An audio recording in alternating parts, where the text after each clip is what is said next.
Good evening, everyone. Let's start today's session. Today's session will be based on two-dimensional arrays. Today's session will be based on 2D array. So basically, there is a second category of arrays or second uh, type of arrays is multi-dimensions. Okay, multi-dimensional arrays. Okay, multi-dimensional arrays. Okay. Now, in this one, you come across with the 2 dimension, 3 dimension, 4 dimension, and so on, right? So these are the different type of multi-dimensions we have. Now let us start with right 2D array. Let's start with the 2D array. So in this one, first thing we need to notice is or to learn is syntax. How to declare a two-dimensional array. The syntax of declaring a two-dimensional array. So the syntax is data type followed by array name followed by row size and column size. Now when it comes to two-dimensional arrays, we will come across with two indexes. For three-dimensional array, we will have three indexes, right? And in two-dimensional array, the two index are called as row and column, right? Row and column. Now, how to identify the number of elements? How to identify the number of elements that we can store into an array? So, row multiplied by column, right? Row multiplied by column will give us the number of elements that can be stored in a two-dimensional array. Now, right now, this is the basic syntax. Let us take an example here.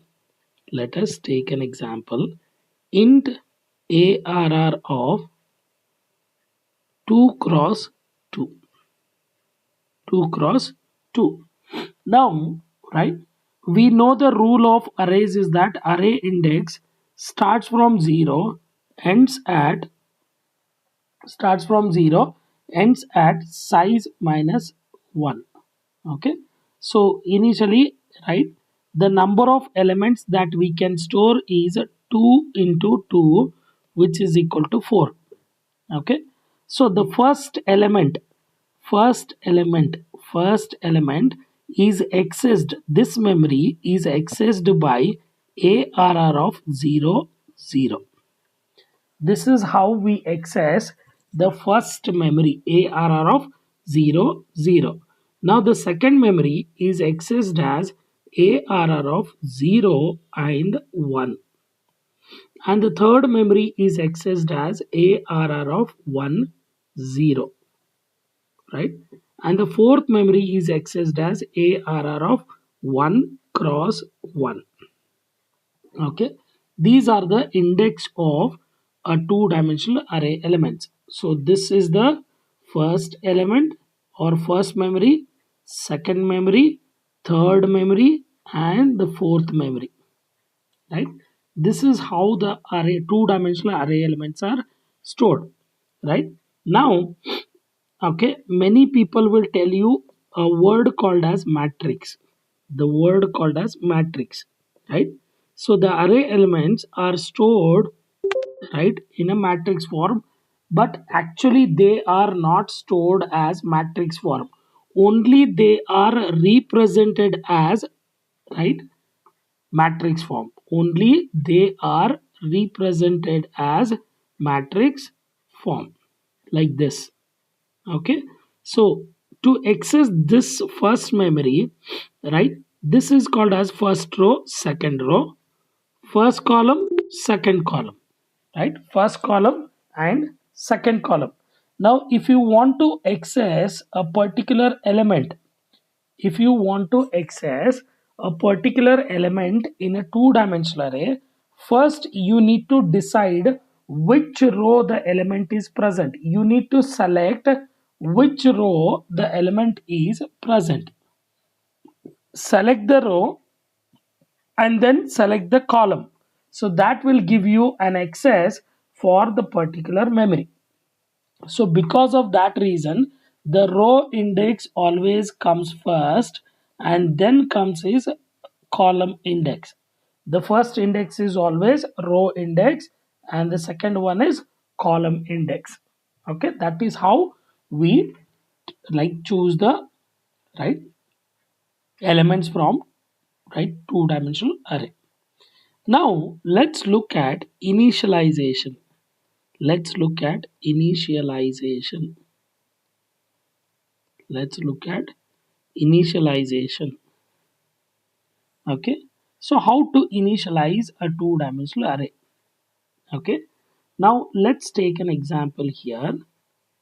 Okay, int arr of 2 cross 3. Okay, total number of elements that we can store in this array is 6.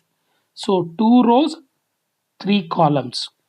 Okay, so how to initialize 6 elements here? Like this: 10, 20, 30, 40, 50 and 60. This is how you can store or initialize the two-dimensional array. Now let's consider this as example 1 and let us take example 2. Right, int arr of right 3 cross right, or let's take 2 cross 2. So I need to initialize this array with 4 elements, right? You can consider them as 2 elements, right? 10, 20.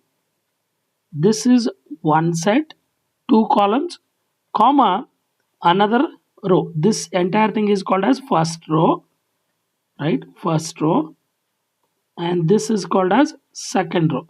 These are the two ways of initializing a two-dimensional array. These are the two ways of initializing two-dimensional array. Okay.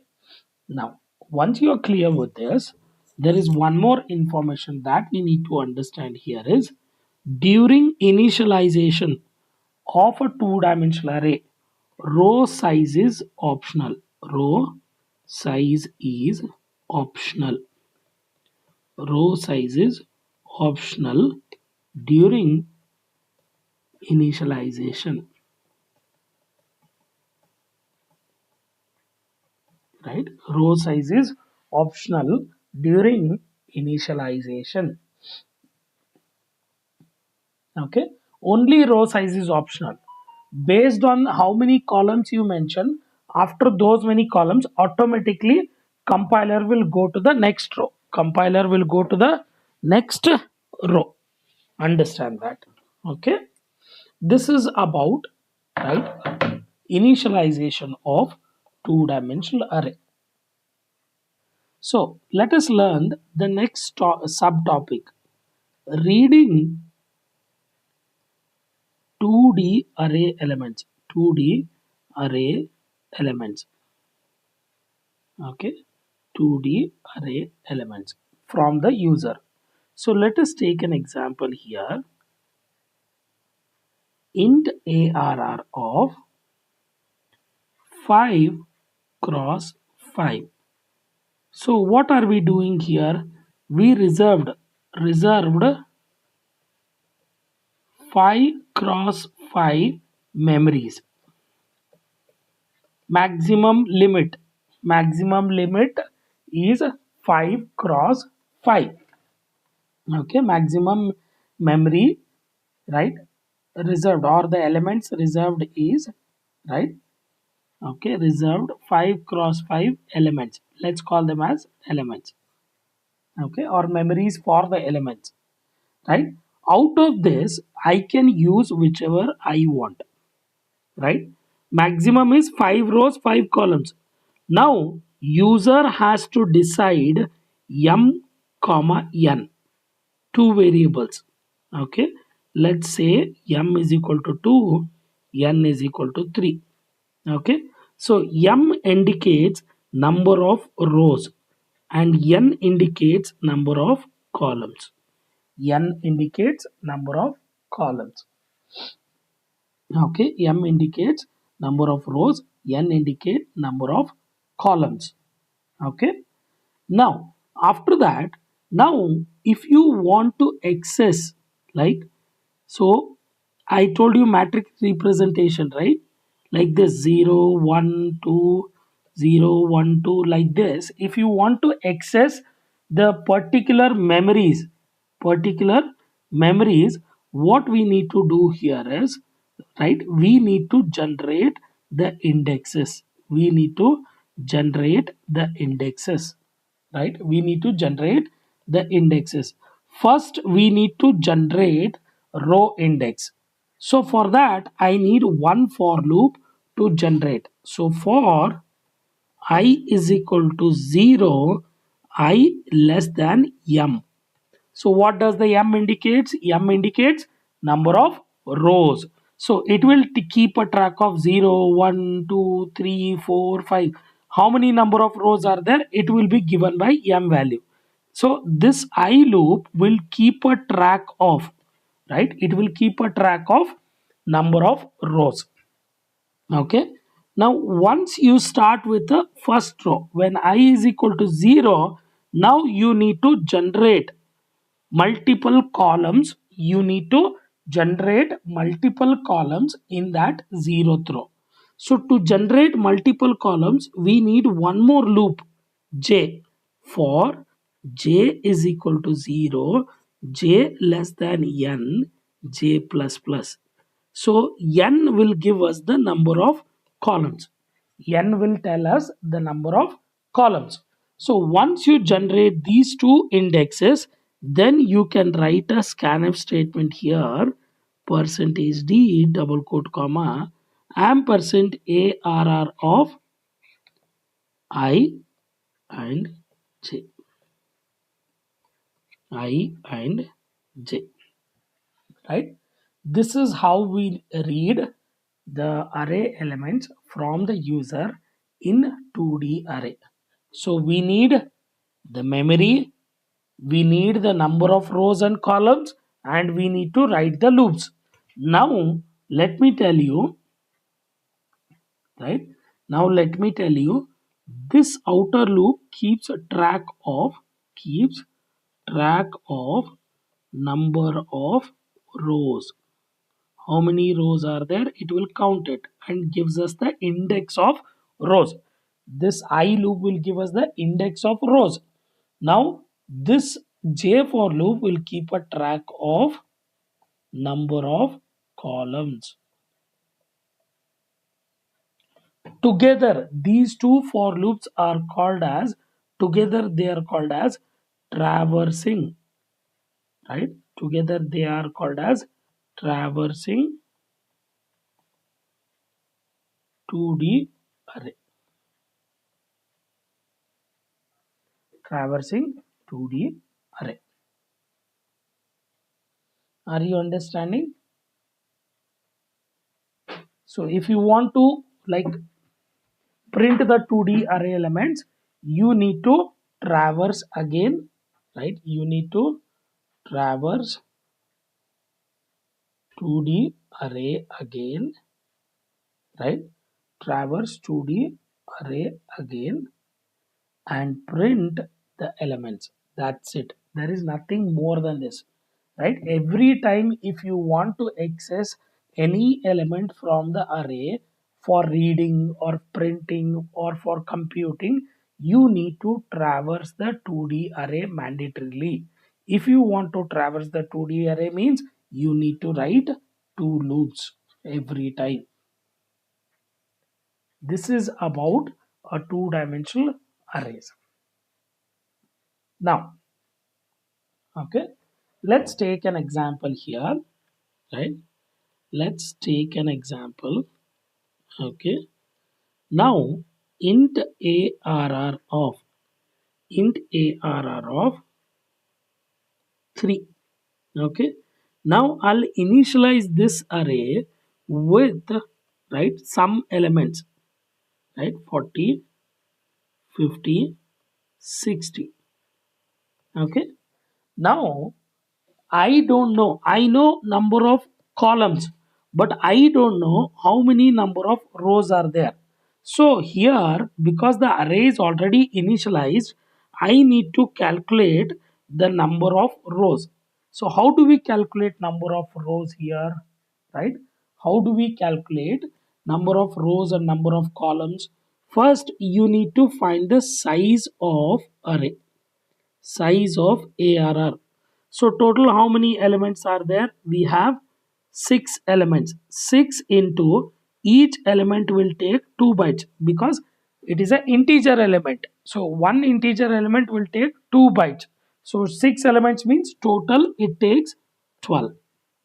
Okay. So total 12 bytes of memory. Now divided by size of ARR is total 12 bytes. Okay, divided by size of ARR of 0. ARR of 0 means size of one row. Size of, right, one row. Right, size of ARR of 0 means how many elements are there in a column? There are only 3. So sorry, so right here, size of ARR 0, that will give us 3 into 2, which is equal to 6 bytes. So one entire row is having 3 elements. So size of this ARR of 0, this is ARR of 0. Okay, so size of this one row, 3 elements into size of each element, so it is 6 bytes. Now if you go with 12 divided by 6, which gives us 2, now that can be stored into M, which will act as a row size. Now did we get the number of rows correctly here? Did we get the number of rows correctly? Correct. Now next part is we need to find the number of columns. Now int n, okay, int n is equal to size of, one second, int n size of ARR of 0, row size divided by, right, divided by size of ARR of 0 and 0. Okay, size of ARR of 0 and 0. So let me write all of them. This is a row size. One entire row size is 3 elements into 2. Should I take 16-bit compiler or 32-bit compiler? Let us consider 32-bit compiler, where the size of integer is 4 bytes. Okay, size of integer is 4 bytes. So if we go with this, then 3 into 4 is 12. Okay, and the size of entire array is 6 into 4, which is equal to 24. Okay, now this is what, right, this is row size. Row size divided by element size, each element, the first element size. Okay, the first element size, so which will be, right, 12 divided by 4, which is equal to 3. So this will give us the number of columns. Are you clear about it? Now let us consider one example. Let us consider one more example, a simple program, right? Program to add matrix A and matrix B of M cross N. Okay, M cross N. We need to add the matrix A and matrix B of M cross N. Now let us take M is equal to 2 and N is equal to 2. Okay, so the matrix A, right, let's call it as A, It contains four elements: 10, 20, 30, 40, plus, right, 1, 2, 3, 4. Okay. Now you need to perform the addition of these two and store it in another matrix, right? We need to store it in another matrix. So 10 plus 1 is 11, and this is 22, this is 33, this is 44. You need to add this and this element and keep it here. Okay, so let's call this as matrix C. Okay, matrix C. So let us write a program for this, right? Okay, before writing a program, let us write the outline of the program. First, let us build a algorithm, right? Program to add to matrix. So first of all, first step, declaration. So how many variables are required here? We need matrix A of 5 cross 5, comma B 5 cross 5. So these two matrices are storing the input. Now I need one more matrix to store the result, right? A and B are for storing the inputs, okay, and C matrix is for storing the result, storing the result. Then it's a two-dimensional array. I need the order of the matrix M and N values, row size and column size. Then next we also need I and J variable for traversing. Okay, these are the variables we require. Declaration. Then read inputs. So in read inputs, what all things we have to read? Read row size and column size first. First we need to read row size and column size. Okay, read row size and column size first. Okay, okay, row size and column size first. Once you read this, next read matrix A, then read matrix B. Okay, after that compute C is equal to A plus B, means matrix addition. Okay, then print matrix A comma B comma C. You need to print all the matrix just to check whether we are correct or not.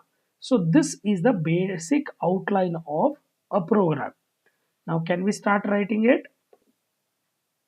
So I will use GDB online compiler. So now it is a C compiler. We have chosen C compiler. Okay, next. So first step is what? Declare all variables int arr of 5 cross 5. Then sorry, instead of arr, let's give the name as A, then B 5 cross 5 comma C 5 cross 5. So we have declared three two-dimensional arrays. We have declared three two-dimensional arrays. Then int m cross n comma I comma j. Okay, once we declare all the variables, what is the next step? Read input. So first we need to read row size and column size. So print f, enter row and column size. Okay, so scanf %d double quote comma ampersand m comma ampersand n. So we have got row size and column size now. We have got the row size and column size. Okay, once we get this info, the next step is what? read matrix A. So I have told you something, right? Enter matrix A elements.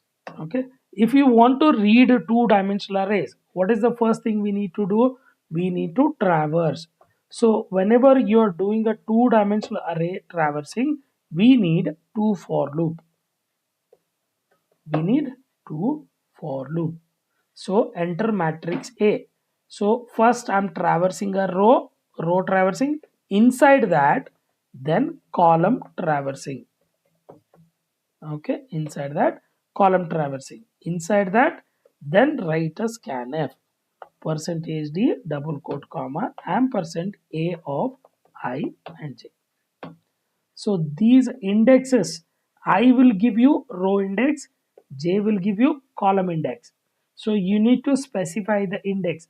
Many students, they will make a mistake as M and N, which is incorrect, which is not correct. Write the one by one index which are generated by I and J.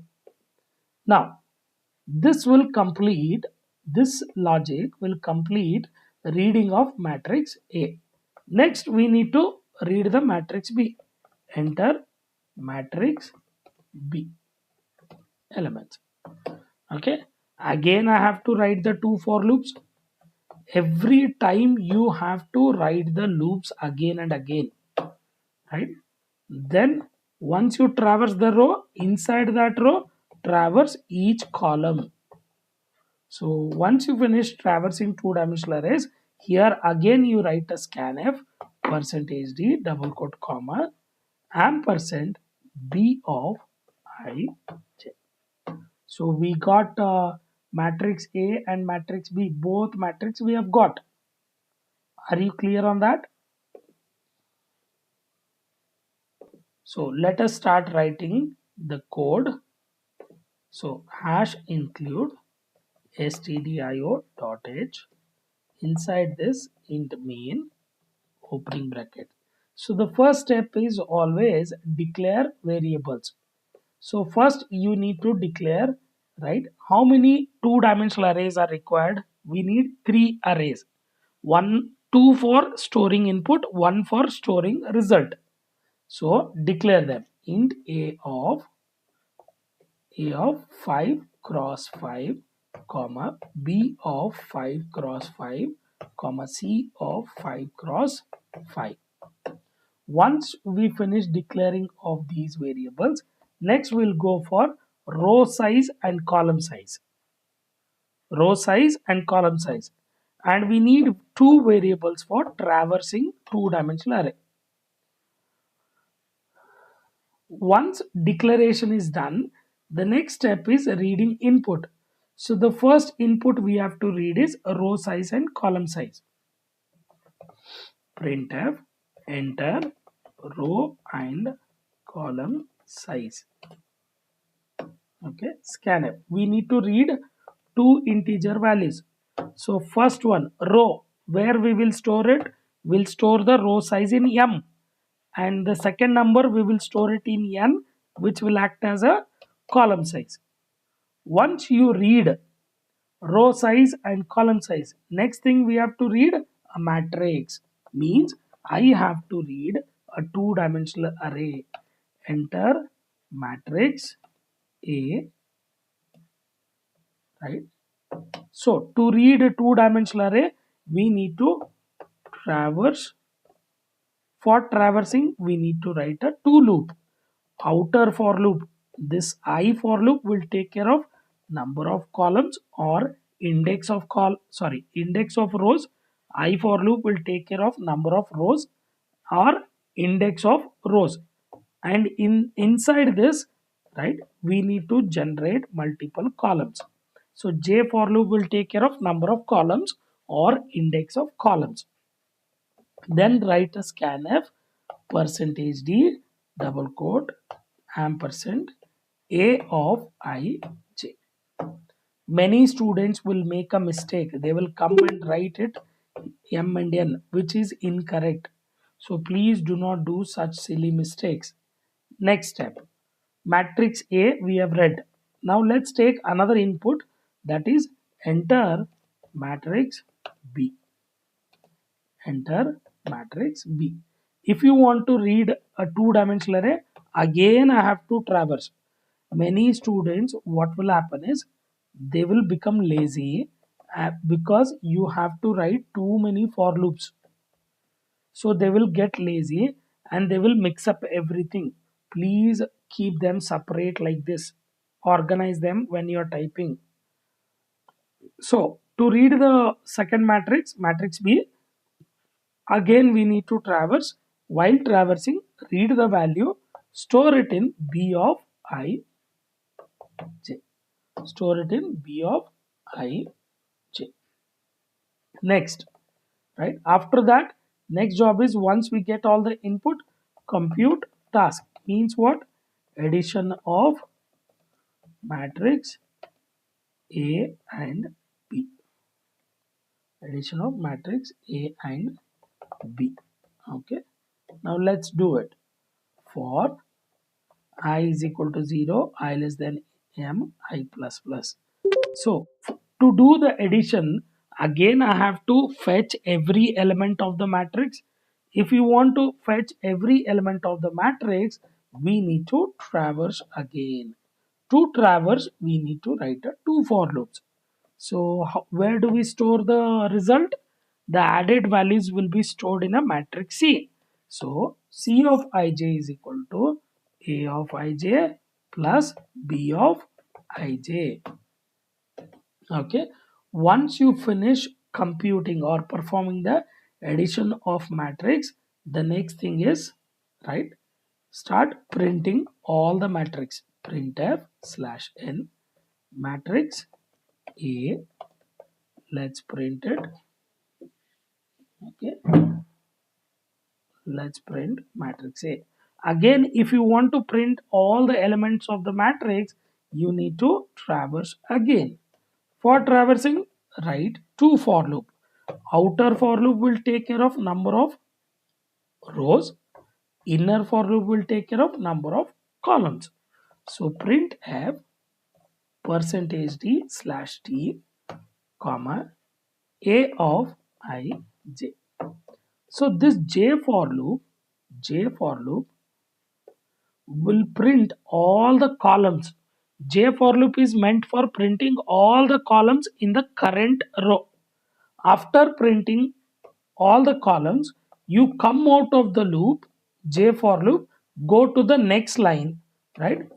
Go to next line to print the next row. Okay. So now what I will do is, this is how you should become a lazy.